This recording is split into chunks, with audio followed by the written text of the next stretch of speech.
Thanks for joining us at the Business Growth Cafe, where each week we select from a menu of topics for a focused discussion with an industry expert to provide insights that can impact your business's growth. With your host, Angelo Ponzi.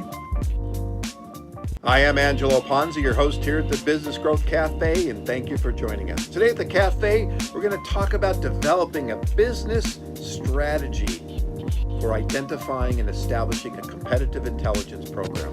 Yes, ladies and gentlemen, you're going to be listening to me for the next 25 minutes, but I guarantee it's going to be worth it.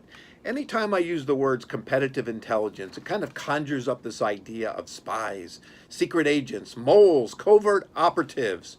Well, some of that's probably close to the truth, really, but it's not necessarily the norm. When you think about competitive intelligence as a business, you need to think about how you implement a program that can help you get intelligence about your competitors so you can make strategic decisions. So think about it. Business strategy or covert operation? When you think about competitive intelligence, then what kind of insights can you really get? Now, I've been working in using competitive intelligence for most of my career. And usually what we're trying to dig out is really understanding the dynamics in the market in which we're competing in and who's playing in those, looking at the target audience, the size of markets, shifts in competitive messaging. That's always important because you have to keep an eye and ear on what the competitors are saying about themselves, but also about you. Right? New and emerging market opportunities, messaging strategies, sales strategies, win-loss analysis. So that's just a few of the things when you really think about it. But if you need to keep in mind, what can you learn from your competitors? Because I guarantee you they're paying attention to you to try to figure out what they can learn from you. And not only can you learn about their successes, but you have to learn from their failures. Right? It's really important to understand, why did they fail? So if you're not paying attention to your competitors and understanding what's going on, and maybe you said, hey, look at XYZ's entered a new marketplace, I think we're going to follow suit, and they're not successful, chances are you're not going to be successful as well. So one of the things I always look at is what constitutes competitive intelligence. And several years ago, I was asked by a bathroom brand, right, making toilets and sinks and faucets and things like that, to find out information about what products were being used here in Southern California at some new home developments. Now, I could have spent time online and trying to figure things out, but what I did is I actually put a team together, and we went out to the various models, and you could have found us, I called it a street team, you could have found us crawling around on the floor, our bodies and heads underneath the sinks, trying to figure out what the brand names were, getting model numbers and things like that, so we could really start to understand what products and services or what products were going into those. You know, once we figured out those, we could do some guesstimating on volume based on the number of homes, and ultimately coming out with a program that we could provide the people that hired us about understanding what the dollars were, what the units were, and the brands that they were competing against. Now that's just a simple story that I considered a competitive intelligence program. Another one recently was a mystery shopping program. This was actually for a software company. We wanted to understand, as they were thinking about rolling out a new product in the CMS world, what other competitors that they really wanted to benchmark themselves against. So that was a little more difficult, but in setting up a competitive intelligence mystery shopping program, we established a business that could actually go out and have conversations that could utilize those products and services, and we were able to have detailed conversations about strategies and pricing and things like that. So we were able to gather a lot of information to determine, was it really even a market that my client wanted to get into. So if you think about what your clients are doing or what their needs are, you have to understand how to gather that information and what we should do. Now, I know a lot of times I start talking about this topic and I hear things like, yeah, great idea, we really like it, but we just don't have the resources to do it. So I encourage you to think again, because depending on the type of information you want to gather, a lot of it might not cost very much money. In fact, I encourage you that it starts internally. We have to start internally in establishing a competitive intelligence program. I love this quote. It's by Ursula Harrell. I think I'm saying that right. We do not deal with certainties. The world of intelligence is the world of probabilities. Getting the information is not usually the most difficult task. What is the difficult task is putting upon the right interpretation of that data. Analysis is everything. James Bond is not the real world. So I hear a lot of times, and when I do market research, that we gather this information, but it's that interpretation, that's the analysis that goes in that really brings that information to life. And that is the really important part of it. And so keeping your eye on the competitors is so important in understanding what is going on. Now, I'm sure you're all familiar with the story and the case study about Blockbuster. In 1985, a guy named David Cook created Blockbuster and noticed that people were unhappy with the existing rental options. So he created this new concept store, and 10 years later, with hundreds of locations, they were purchased by Viacom for about $8.4 billion. Blockbuster had 48 million members. In 2006, 8,300 stores with a revenue of $5.5 billion. They were a success story, absolutely. Unfortunately, they were a little late in recognizing two other companies that were coming into the space. One you might have heard of called Netflix, the other one called Redbox. Now, if you remember Netflix in the early days, they were a mail-in service, right? They didn't have stores. You were able to buy their subscription service and get a DVD, and they would mail it to your house. Now, one of the interesting things that they did with their model, based on a subscription fee, is you were able to rent so many movies a month, and you could get your first movie, and you could keep it a day, 2 days, 10 days, didn't really matter. There were no late fees. On the flip side, Blockbuster generated a huge amount of their revenue based on late fees.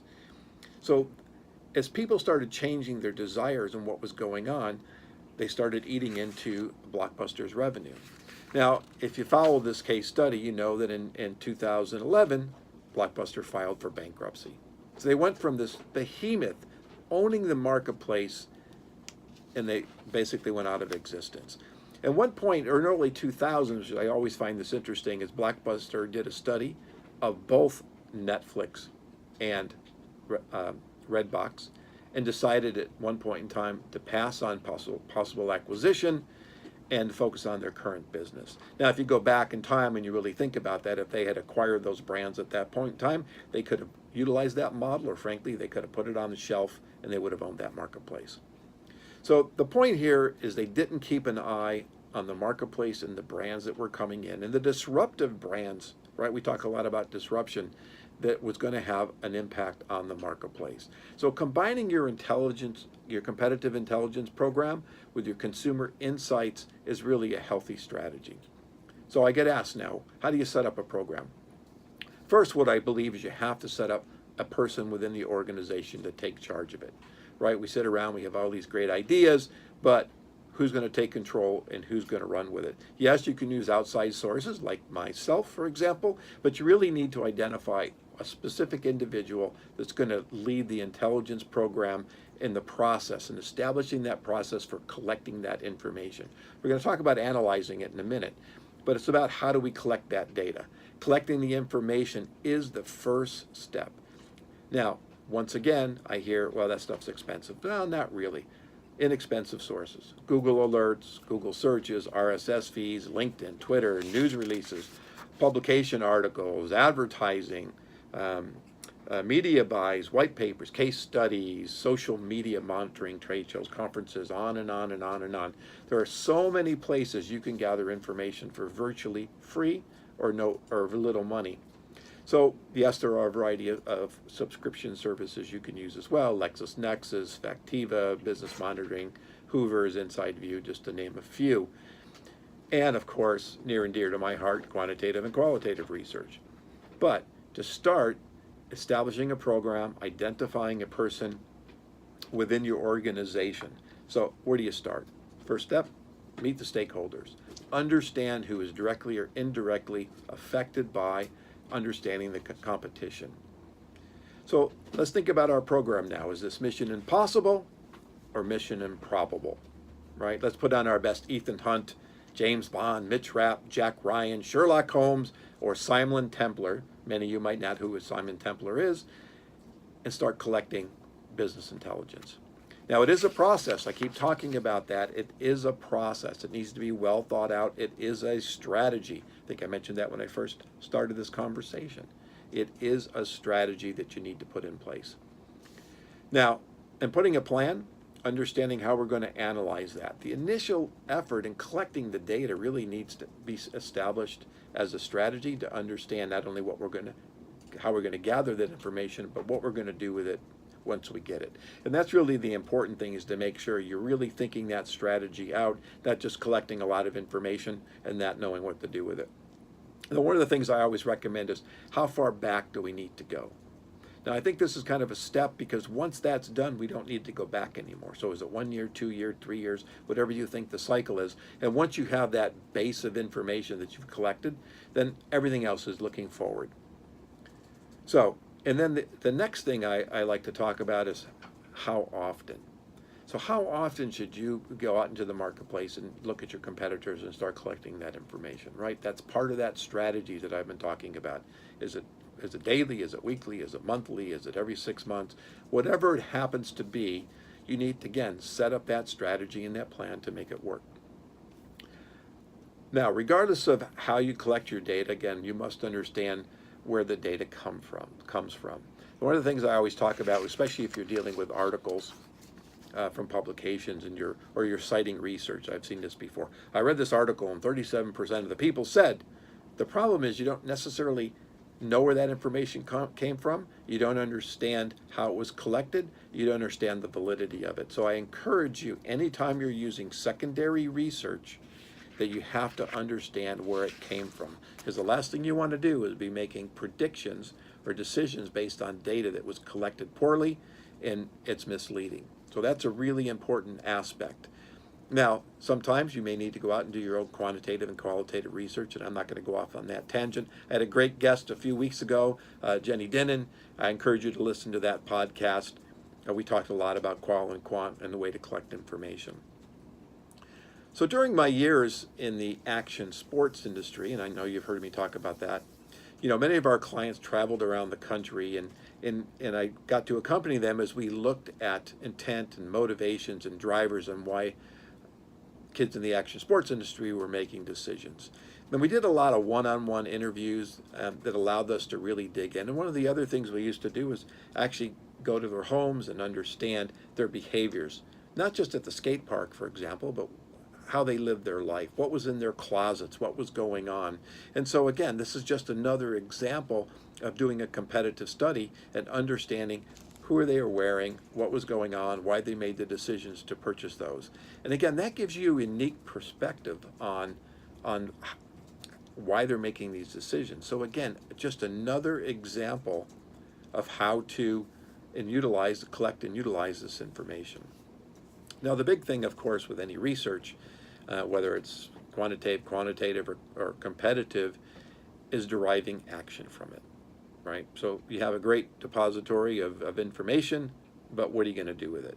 And that's the important thing. If you don't have that plan on what you're going to do, then you're in trouble. So as I stated earlier, when you develop and establish your process, collecting the data and the methodologies, and need to understand the approach and have something to do with that. Now, if you do this at the beginning of the program, you won't have any surprises at the end.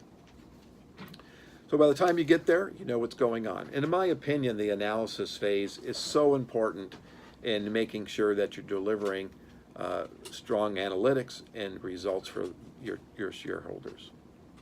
So now you've invested some time and resources in collecting this information, and now what are you going to do? I love this quote, Sherlock Holmes.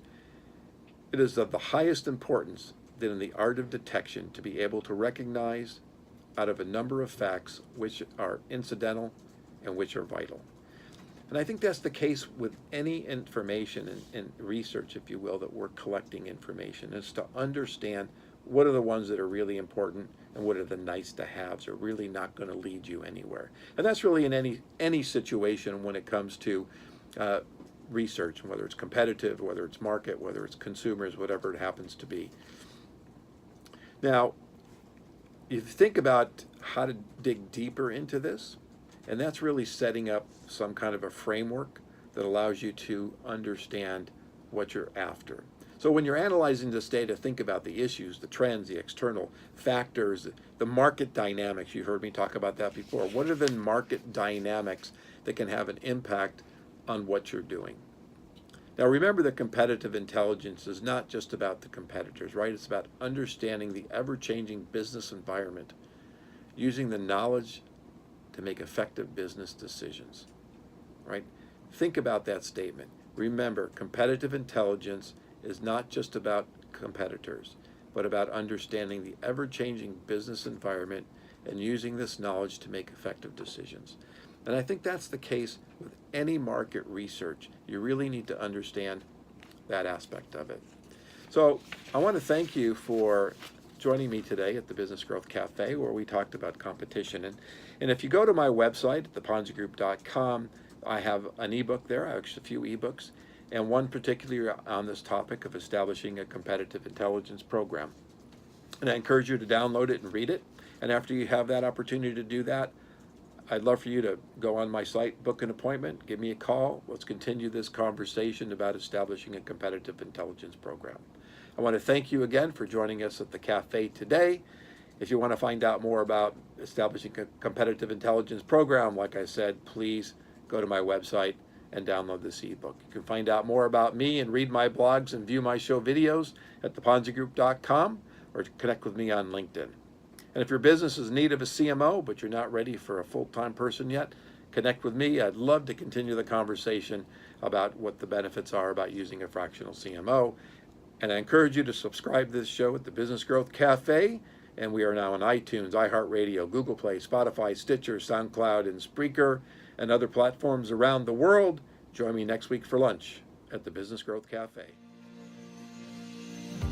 Thank you for listening to today's discussion at the Business Growth Cafe with your host, Angelo Ponzi. Take a moment to subscribe to this podcast and visit our website at www.businessgrowthcafe.com. Read Angelo Ponzi's blogs at www.theponzigroup.com.